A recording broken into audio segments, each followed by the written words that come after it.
안녕하세요. 옐로우 케이크의 주인아씨 김혜진 교수입니다. 자, 오늘은 추억 돋는 얘기를 해볼까 합니다. 제가 어렸을 때 좋아했던 애니, 바로 건담 이야기죠. 그 애니 속 가장 간지나는 무기가 무엇이었을까요? 네, 바로 빔사벨이죠. 자쿠를 한 방에 썰어버리는 순간 엄청 짜릿하죠. 그런데 이 빛나는 칼날, 어떻게 그렇게 멋있게 자쿠를 썰어버릴 수 있었을까요? 그리고 그 거대한 모빌 슈트, 그 멋진 모빌 슈트가 어떻게 그렇게 무한대로 움직일 수 있었을까요? 오늘은 그 건담 속 원자력 얘기를 해볼까 합니다.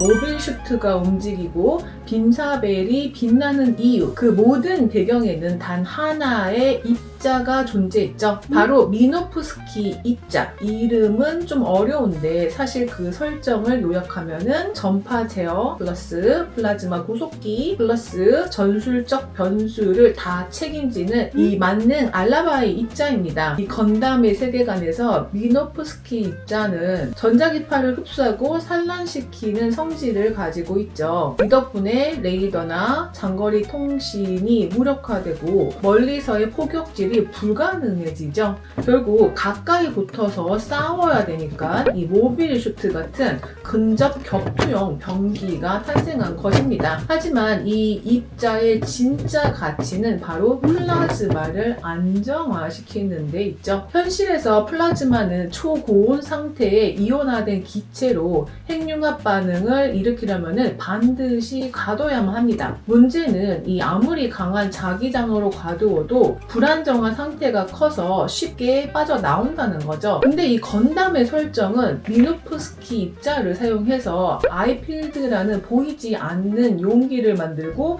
그 안에 플라즈마를 안정적으로 가둔다는 것이었습니다. 이 설정 덕분에 미노프스키 이오네스크형 이 핵융합로가 등장을 하게 되죠. 현재의 핵융합 실험로인 토카막이나 레이저 압축 장치는 수십에서 이 수백 미터의 크기이지만은 건담 세계에서는 미노프스키 입자가 플라즈마를 안정적으로 가둬주기 때문에 핵융합로는 이 모빌 슈트 한 기에 들어갈 정도로 소형화될 수 있게 된 것입니다. 그 결과 모빌 슈트는 사실상 이 무한대에 가까운 에너지를 얻을 수 있게 되었고, 추진 시스템, 각종 서브 모터, 이 센서, 그리고 이 빔 병기까지 동시에 운영할 수가 있게 되었죠. 쉽게 말해서 미노프스키 입자가 없었다면은 이 건담은 사실상 그냥 철덩어리에 불과했겠죠. 이제 많은 분들이 또 궁금해하는 이 빔사벨을 얘기해 볼까요? 흔히 레이저검이라고도 얘기를 하지만은 사실 이 빔사벨은 초고온 플라즈마를 칼날 모양의 이 아이필드에 가두어서 형상화한 검입니다. 작동 방식에 대해서 얘기를 해보자면은 이 손잡이 내부에 숨겨져 있던 이그나이터가 이 캡에 압축된 에너지를 순간적으로 방출하면서 그 작은 플라즈마 불꽃을 점화합니다. 동시에 이 손잡이 끝에 이 코일이 반응을 하면서 전자기장이 칼날처럼 응축된 이 아이필드를 형성하게 되죠. 그 순간 서서히 그 아이필드 안을 이 플라즈마가 채워가면서 바로 빛의 검이 완성되는 것입니다. 대상이 잘리는 원리도 단순히 빛이 날카롭기 때문이 아니라 이 플라즈마의 열로 순간적으로 표면을 녹이고 기화시키기 때문이죠. 따라서 빔사벨은 일종의 고성능 플라즈마 절단기라고 할 수가 있습니다. 다만 미노프스키 입자 덕분에 플라즈마가 공중에 퍼지지 않고 칼날 형태를 유지하고 있는 것이 바로 핵심이라고 할 수가 있겠죠. 이 건담 세계관에서는 미노프스키 입자가 전장을 지배하면서 장거리 무기보다는 이 근거리 전투가 중요해졌습니다. 그 환경에서 빔사벨은 가장 강력한 무기로 자리가 잡게 되죠. 작은 손잡이 하나로 휴대가 가능하면서도 수만 도에 이르는 이 플라즈마 블레이드가 꺼내지 강해지는 순간 이 전차 장갑도 단숨에 녹여버릴 수가 있습니다. 물론 현실과 비교하자면 아직 갈 길이 멉니다. 현재 핵융합 연구는 ITER 같은 거대한 실험로 단계에 머물러 있고 손잡이 크기의 장치로 안정적인 플라즈마 칼날을 형성하는 것은 사실 불가능하죠. 하지만 건담의 설정은 이 플라즈마를 장으로 가두고 형태를 만든다는 개념을 일관되게 적용을 해서 과학적인 개연성을 가진 SF 장치로 완성이 되었습니다. 그렇다면 이 현실의 세계에서는 핵융합 연구가 어디까지 진행이 됐을까요? 가장 대표적인 방식은 바로 토카마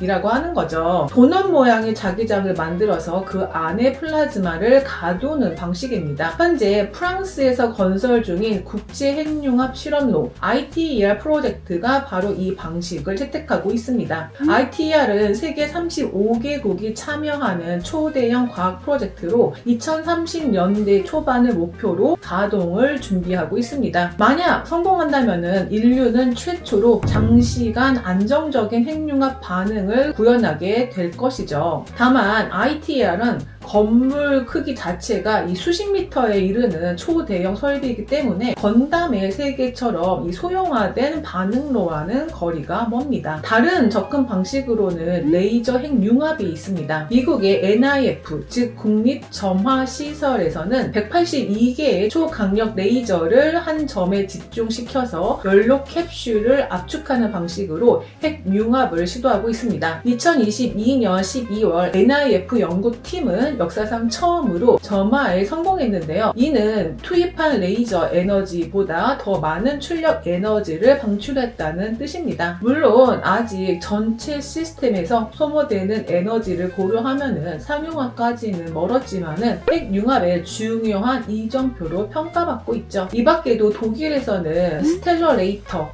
라는 독특한 방식이 연구되고 있습니다. 스텔러레이터는 복잡하게 꼬인 자기장을 사용해서 플라즈마를 더욱 안정적으로 가두는 장치입니다. 이 방식은 토카막보다 설계와 제작이 훨씬 까다롭지만은 이론적으로는 장시간 플라즈마를 안정적으로 유지할 수 있다는 장점이 있죠. 이처럼 현실의 핵융합 연구는 각각 다른 방식으로 진행되고 있지만은 공통적인 과제는 여전히 플라즈마를 어떻게 안정적으로 구속할 것인가 라는 점입니다. 만약 이 건담의 미노프스키 입자가 현실에서 발견된다면 바로 대박이겠죠. 정리하자면은 이 미노프스키 입자는 건담의 세계관에서 에너지 문제를 해결해주는 동시에 빔사벨이라는 이 아이코닉한 무기를 가능하게 만들어주는 대박의 설정이죠. 에너지를 만들어내고 안정화시키고 무기화하는 전 과정이 하나의 과학 개념으로 이어지게 됩니다. 이 때문에 건담은 단순히 멋있는 로봇 애니메이션이 아니라 원자력과 연관된 이 과학적 상상력과 철학적 질문을 동시에 담은 멋진 작품이죠. 이 미노프스키 입자의 발견이 현실에서도 가능하다면은 빔사벨이 정말 만들어질 수 있을까요? 자, 오늘은 이 건담 속의 원자력 얘기를 재미나게 살펴보았습니다. 다음 시간에도 재밌는 이기로 찾아와 볼게요. 안녕!